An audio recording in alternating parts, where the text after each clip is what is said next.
Imagine que uma descoberta seja tão inquietante que nem a própria pessoa que a fez consiga continuar guardando em silêncio. Imagine que ela não coloque em dúvida apenas alguns detalhes da história, mas abale por completo a maneira como entendemos o nascimento da civilização humana. Se você gosta de história, se quer compreender quem somos de verdade e para onde estamos indo, fique até o final. E já deixa o seu like e se inscreve no canal, porque o que vem agora muda tudo. No verão do ano 2014, Klaus Schmidt, o arqueólogo associado à revelação de Göbekli Tepe para o mundo, morreu de forma totalmente inesperada. Um ataque cardíaco repentino, ao lado de uma piscina na Alemanha, encerrou a vida do homem que muitos enxergavam como alguém que havia encontrado o começo de tudo. Mas antes de partir, ele deixou uma frase aos colegas mais próximos, uma frase pesada demais para ser esquecida. Ele não conseguia mais manter aquilo em segredo. E o mais estranho é que o que Schmidt havia percebido não explicava um início triunfante da civilização, como costumamos imaginar. Não era a história perfeita do progresso contínuo, do primeiro templo, do primeiro grande salto. Era outra coisa. Era a marca de um colapso, a lembrança de uma primeira queda e a evidência de um recomeço frágil, quase desesperado, como se a humanidade tivesse precisado juntar os pedaços e tentar outra vez. Então a pergunta aparece quase sozinha. O que exatamente Klaus Schmidt teria encontrado sob as terras aparentemente tranquilas do sudeste da Turquia para carregar esse peso até o fim? A verdade que ele sugeriu pouco antes de morrer, curiosamente, não estava ligada diretamente a Göbekli Tepe, aquele sítio famoso que hoje aparece em documentários, livros e roteiros de viagem como um dos complexos rituais mais antigos conhecidos. O lugar que realmente o perturbava era muito menos chamativo e talvez por isso mesmo, muito mais assustador. Não era um cenário monumental, daqueles que impressionam na primeira vista. Era formado por 4 colinas baixas, discretas, em parte encobertas por construções modernas, quase perdidas na paisagem para quem não soubesse o que procurar. Nada de grandes círculos de pedra à mostra, nada de pilares gigantes, nada de misticismo visível a olho nu. E ainda assim, ali havia gente vivendo, passando, trabalhando, construindo suas rotinas, sem ter ideia de que estavam lado a lado com um segredo capaz de virar nossa compreensão da história humana de cabeça para baixo. Durante muito tempo, nos ensinaram uma sequência simples para explicar a civilização. Primeiro, caçadores-coletores. Depois, sedentarismo. Depois, aldeias. Depois, cidades. Depois, templos. E então, governantes. Tudo parece linear, quase inevitável, como uma escada que só sobe. Göbekli Tepe se encaixava perfeitamente nessa narrativa. Pilares enormes em forma de T, esculpidos com animais, organizados em círculos cuidadosamente planejados. Um lugar sagrado, um ponto de encontro, uma ideia coletiva gigantesca. Só que a poucos quilômetros dali, Klaus Schmidt encontrou outro local. O nome era Göbekli Tepe, e o que esse lugar sugeria não combinava com a história de escada que só sobe. No ano 1995, Schmidt e sua equipe começaram a escavar ali. E o que apareceu foi o oposto de grandioso. Nada de monumentos. Nada de colunas colossais. Em vez disso, surgiram paredes de adobe delimitando pequenas casas arredondadas, vestígios de fogueiras domésticas, ferramentas de pedra comuns, sinais de uma vida cotidiana simples. Havia também pequenas figuras feitas à mão, rudimentares, pouco refinadas, quase apressadas, mas inegavelmente humanas. Aquilo não parecia um centro cerimonial destinado a impressionar. Parecia um lugar de gente, de rotina, de comida sendo preparada, de convivência apertada, de sobrevivência. E foi exatamente aí que a inquietação de Schmidt começou a crescer, porque Göbekli Tepe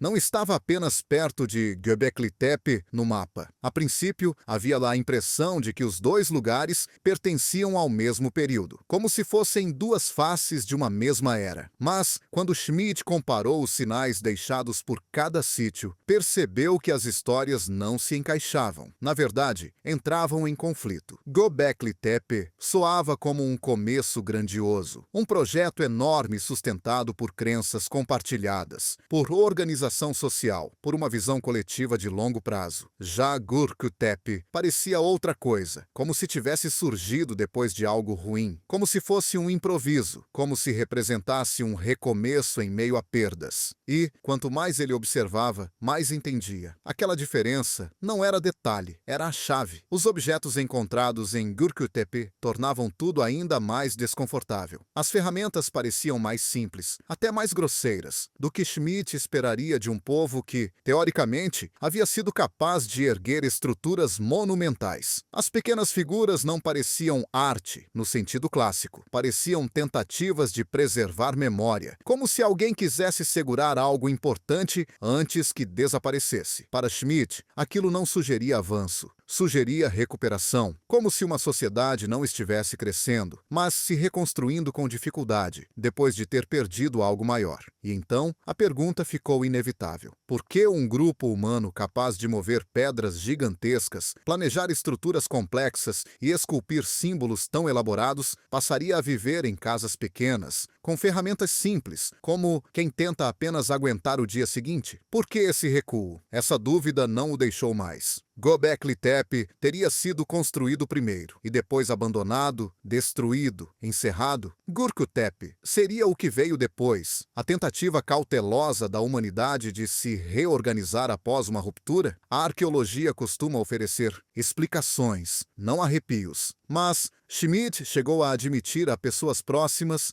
que Göbekli Tepe provocava nele um mal-estar físico, como se aquele lugar carregasse uma verdade que ninguém queria encarar. Não era o entusiasmo de descobrir algo novo, era o peso de perceber que as evidências apontavam para uma história diferente da que contamos a nós mesmos. Porque, se as datas estivessem corretas, o início da história humana não seria um conto de progresso constante. Seria um padrão: construção, queda, recomeço. E isso o assustava. Agora imagine você no lugar de Klaus Schmidt. Para o público, você é o homem que descobriu o primeiro templo do mundo. As manchetes te transformam no símbolo do nascimento da civilização. E, ao mesmo tempo, nos bastidores da sua pesquisa, você encontra um lugar que desmonta essa narrativa inteira. Você contaria? Você arriscaria seu legado para admitir que a civilização talvez não tenha começado com uma linha reta, mas com um tombo? Talvez seja por isso que Göbekli Tepe nunca recebeu o mesmo destaque. Mas, para Schmidt, aquele sítio era impossível de ignorar. Sempre que voltava às colinas, tinha a sensação de estar mais perto da verdade. Uma verdade nada confortável, frágil, inquietante e brutalmente honesta. Os objetos já eram perturbadores, mas o que transformou a inquietação em medo real foram os números, os resultados científicos, as análises por radiocarbono. Quando eles chegaram, não confirmaram o que todo mundo esperava. Eles sugeriram uma história bem mais sombria. E é exatamente aqui que começa o verdadeiro segredo que não deixou Klaus Schmidt em paz. Quando os resultados das análises por radiocarbono finalmente ficaram prontos, nada permaneceu como antes. Klaus Schmidt havia acreditado, no fundo, que aqueles dados trariam equilíbrio à história, que mostrariam Göbekli Tepe e Göbekli Tepe como dois lugares diferentes, porém contemporâneos, coexistindo como variações de um mesmo momento da humanidade. Mas foi exatamente isso que não aconteceu. Os números contavam outra história. Göbekli Tepe não havia surgido ao mesmo tempo que Göbekli Tepe. Ele apareceu depois. Essa constatação atingiu Schmidt com força. Significava que Göbekli Tepe já estava abandonado, talvez até intencionalmente encerrado, antes que as pessoas começassem a ocupar as pequenas casas de Göbekli Tepe. Não se tratava de dois caminhos paralelos, não eram alternativas culturais do mesmo período. Göbekli Tepe representava o que veio depois, o que sobrou quando algo maior terminou. Se Göbekli Tepe foi o primeiro grande esforço humano para criar algo monumental, complexo e coletivo, então Göbekli Tepe era o resultado desse esforço ter falhado. Uma comunidade forçada a se reorganizar. Pessoas que já não conseguiam construir aquilo que um dia foram capazes de erguer. Essa ideia é difícil de aceitar, porque contradiz a forma como gostamos de enxergar o passado. Preferimos imaginar a história como uma linha reta, um progresso contínuo, sem voltas. alturas. Mas ali surgia outra imagem, um pico precoce, um momento de grandeza inesperada. E logo depois, uma descida clara. A arquitetura tornava essa ruptura impossível de ignorar. Göbekli Tepe era composto por enormes círculos de pedra, cuidadosamente planejados, pilares que pesavam toneladas, representações de animais que não pareciam decorativas ao acaso, mas parte de um sistema simbólico elaborado. Tudo ali indicava planejamento, tempo disponível, cooperação intensa e abundância de recursos. Göbekli Tepe, por outro lado, apresentava um cenário completamente diferente. Casas baixas feitas de adobe. Nenhuma construção monumental. Nenhuma organização em torno de um eixo cerimonial. A vida girava em torno do interior das casas, do fogo doméstico, do básico. Tudo era funcional, imediato e pequeno. E não era pequeno porque as pessoas não soubessem fazer algo maior. Era pequeno porque já não podiam. Os pesquisadores classificam esse período como o Neolítico pré-cerâmico, de fase C. Ele sucede um momento de ambições enormes e marca uma redução clara em quase todos os aspectos da vida material. As grandes construções rituais desaparecem. O trabalho em pedra se torna mais simples. Os símbolos deixam de ser monumentais e passam a ser pessoais, portáteis, ligados ao cotidiano. Escavações realizadas nos anos 2021 e 2022 reforçaram aquilo que Schmidt suspeitava havia muito tempo. Novos métodos de análise mostraram de forma inequívoca que as camadas de Göbekli Tepe eram mais recentes do que as de Göbekli Tepe. O solo, os objetos, os vestígios orgânicos, tudo apontava para o mesmo sentido, um padrão claro de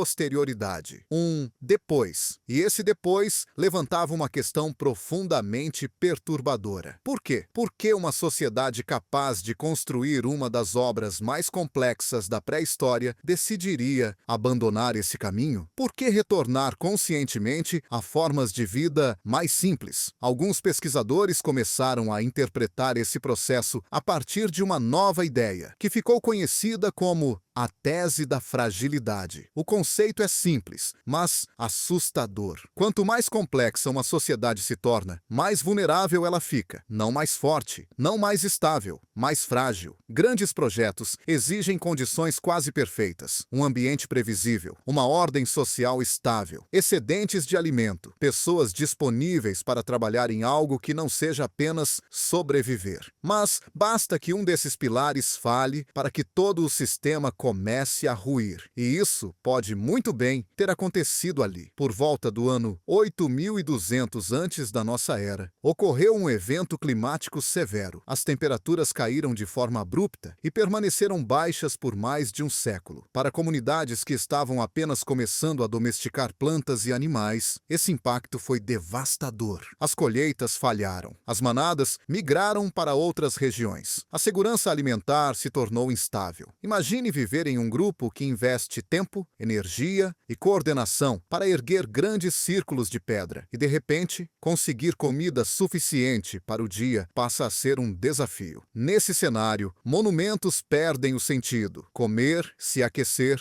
e sobreviver se tornam prioridades absolutas. Mas o clima, sozinho, não explica tudo. Grandes construções não surgem apenas porque o ambiente permite. Elas surgem porque existe organização social, estruturas de poder, crenças compartilhadas. E é exatamente aí que surge outro possível ponto de ruptura. Quanto maior e mais estruturada uma sociedade se torna, mais tensões internas ela carrega. Decisões precisam ser tomadas, tarefas devem ser distribuídas, hierarquias se formam. E onde há hierarquia, há conflitos. Por isso, alguns especialistas acreditam que Göbekli Tepe não entrou em declínio apenas por fatores externos. O próprio tecido social pode ter se tornado complexo demais para se sustentar. Grupos podem ter se dividido. A confiança necessária para manter um projeto coletivo tão ambicioso pode ter se perdido. O que sabemos com certeza é o seguinte: as estruturas de Göbekli Tepe não foram destruídas de forma violenta. Elas foram enterradas. Os pilares foram cuidadosamente cuidadosamente cobertos com terra. Os círculos foram intencionalmente preenchidos. Não foi um desastre súbito. Foi uma decisão consciente, como se alguém tivesse decidido encerrar um capítulo. E somente depois disso, surgem assentamentos como Göbekli Tepe, lugares de retração, de sobrevivência, espaços onde a vida continua, mas de outra forma, sem grandiosidade, sem monumentalidade, com cautela. É isso que torna Göbekli Tepe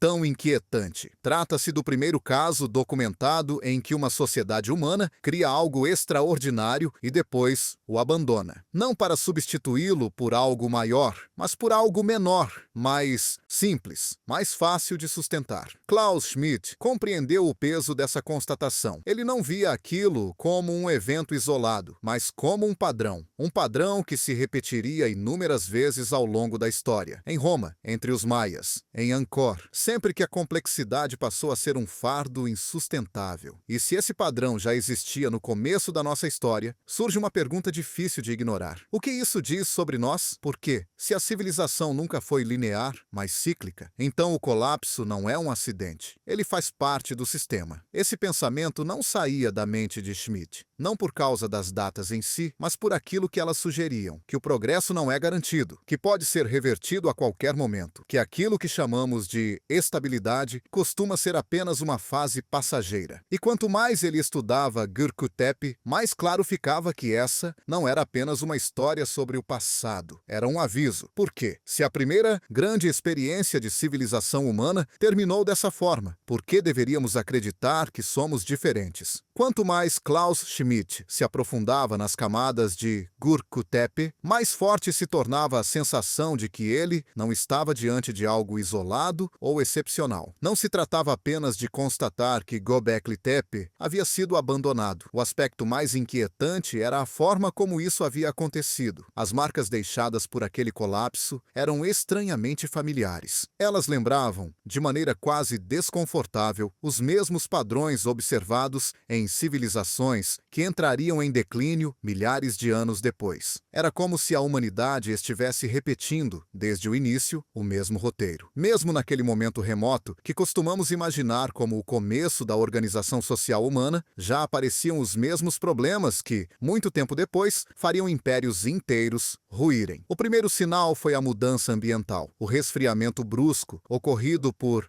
volta do ano 8200, antes da nossa era, atingiu a região sem aviso. Para comunidades que ainda transitavam entre a caça, a coleta e os primeiros passos da agricultura, essa mudança não foi um simples obstáculo. Foi uma ameaça direta à sobrevivência. Animais migraram, plantas deixaram de crescer como antes. A comida se tornou escassa, e foi nesse exato contexto que o custo da complexidade se revelou. Göbekli Tepe não era fácil de manter. Exigia planejamento por longos períodos, coordenação de grande número de pessoas, manutenção constante de rituais e uma estrutura social capaz de convencer indivíduos a trabalharem por algo coletivo, em vez de focarem apenas em si mesmos. Enquanto os recursos eram abundantes, esse modelo funcionava, mas, quando começaram a faltar, o sistema perdeu o equilíbrio. Schmidt percebeu ali um padrão recorrente. Quando as condições externas se tornam mais difíceis, as tensões internas aumentam. Comunidades antes coesas começam a se fragmentar. A confiança diminui, a autoridade é questionada, e esse tipo de conflito interno pode ser tão destrutivo quanto qualquer evento natural extremo. Não era apenas uma hipótese teórica. As evidências arqueológicas apontavam nessa direção. Em Göbekli Tepe surgiram sinais de obras interrompidas de forma abrupta, como se as pessoas tivessem decidido parar, não por incapacidade técnica, mas por perda de sentido. Em Göbekli Tepe, a lógica era oposta. Tudo era voltado para a utilidade imediata. Casas pequenas, organização local, pouca ou nenhuma centralização. As prioridades haviam mudado radicalmente. Em vez de grandes rituais comunitários, a atenção se voltou para o núcleo doméstico. Em vez de símbolos monumentais, surgiram pequenas figuras, provavelmente usadas em práticas familiares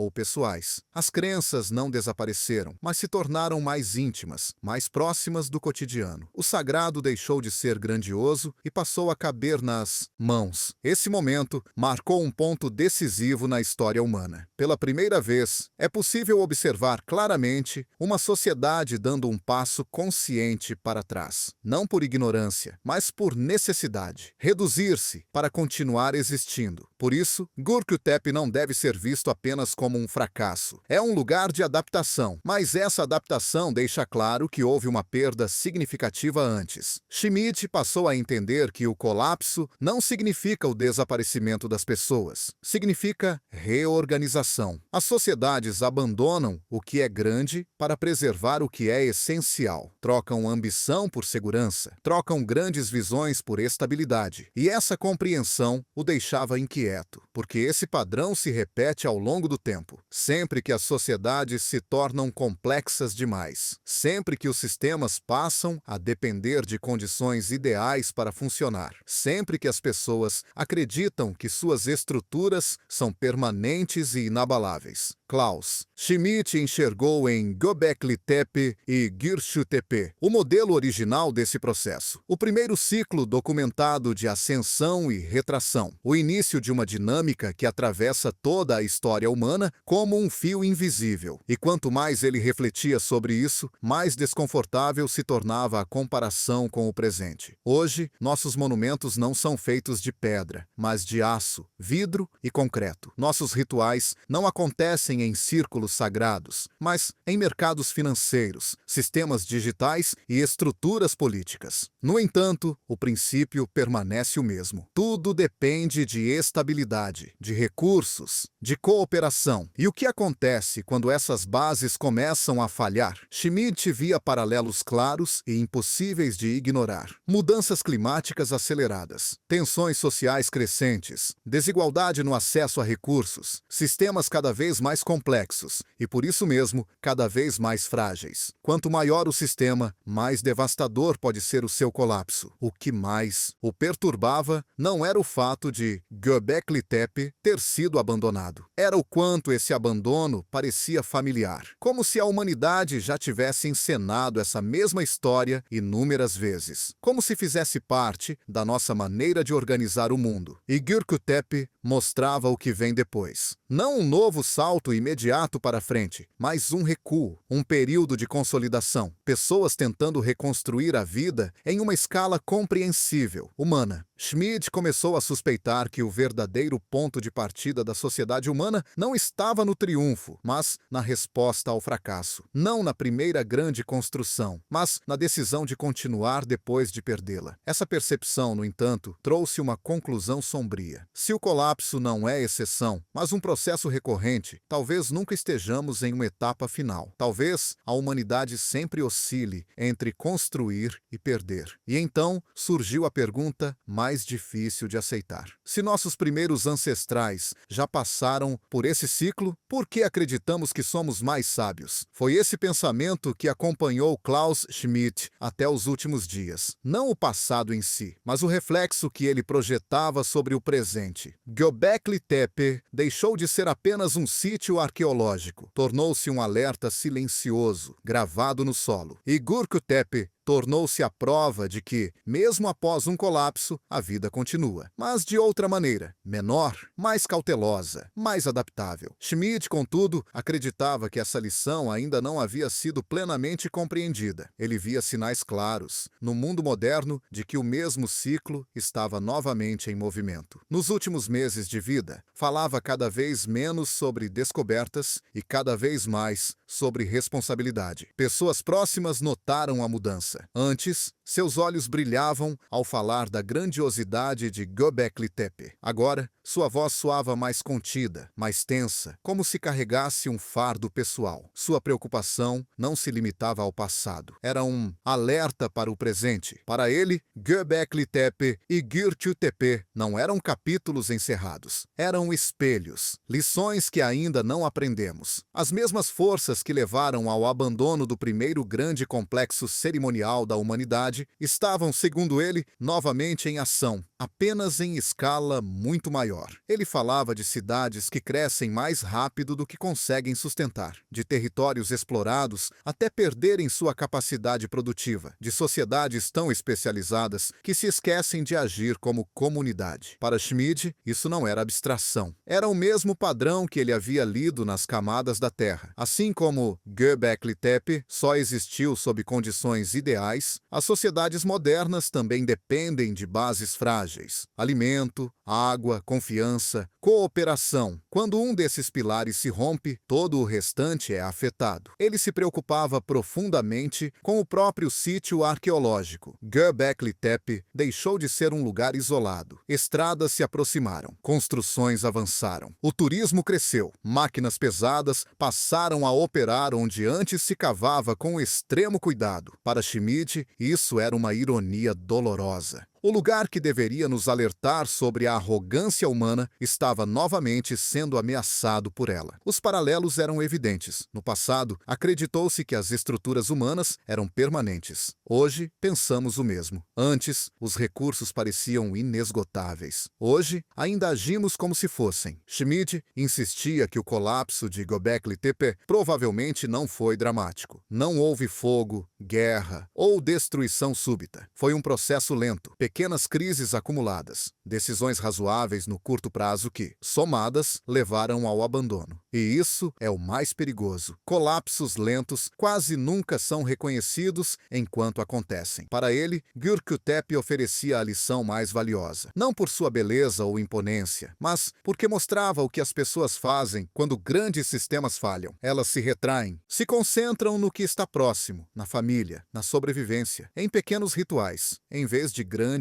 ideologias. Não é um retrocesso moral, é uma adaptação. Mas ela tem um custo. Conhecimento se perde, habilidades desaparecem, visões amplas se reduzem. A grande pergunta de Klaus Schmidt nunca foi se as civilizações colapsam. Isso está amplamente documentado. A pergunta era se somos capazes de aprender com esses colapsos. Ele sabia que a história não se repete de forma idêntica, mas ela rima. E as rimas entre Göbekli Tepe e o mundo moderno eram altas demais para serem ignoradas. Pouco antes de morrer, comentou com um colega próximo que o que mais o preocupava não era o passado, mas a nossa autoconfiança. A crença de que, desta vez, será diferente, de que a tecnologia nos salvará, de que o crescimento pode continuar para sempre. Göbekli Tepe também foi uma maravilha tecnológica para seu tempo, e ainda assim não resistiu. Talvez essa seja a conclusão mais perturbadora de todas. Não que as civilizações colapsem, mas que se tornam mais vulneráveis exatamente quando se sentem mais fortes. Quando Klaus Schmidt morreu, no verão do ano 2014, ele não deixou um manifesto final, nem um grande aviso público, mas deixou algo mais profundo. Uma história que cabe a nós completar. Uma história que não pergunta quando a civilização começou, mas como ela lida com o próprio fim. Talvez seja por isso que Göbekli Tepe seja tão importante. Não como símbolo de fracasso, mas como símbolo de continuidade. Como prova de que os seres humanos seguem em frente, mesmo depois de perder suas maiores estruturas. De forma mais humilde, mais cautelosa, mais adaptável. A verdadeira questão não é se viveremos outro momento como Göbekli Tepe. A questão é se saberemos transformá-lo em um Göbekli Tepe, em uma transição consciente, ou se continuaremos agindo como se nada pudesse mudar. Se a verdade inquietante que Klaus Schmidt percebeu estiver correta, então o colapso não é uma anomalia na história. Ele faz parte do seu ritmo, e a responsabilidade não está em evitá-lo a qualquer custo, mas em reconhecer os sinais. Entender quando a grandeza se transforma em peso, quando a complexidade vira fragilidade, e quando chega o momento de repensar tudo de maneira menor, mais simples e sustentável. Talvez essa seja a verdadeira mensagem escondida sob as colinas silenciosas de Göbekli Tepe. A civilização não termina com um estrondo. Ela muda de forma. Resta saber se seremos atentos o bastante para perceber esse momento e sábios o suficiente para aprender com ele.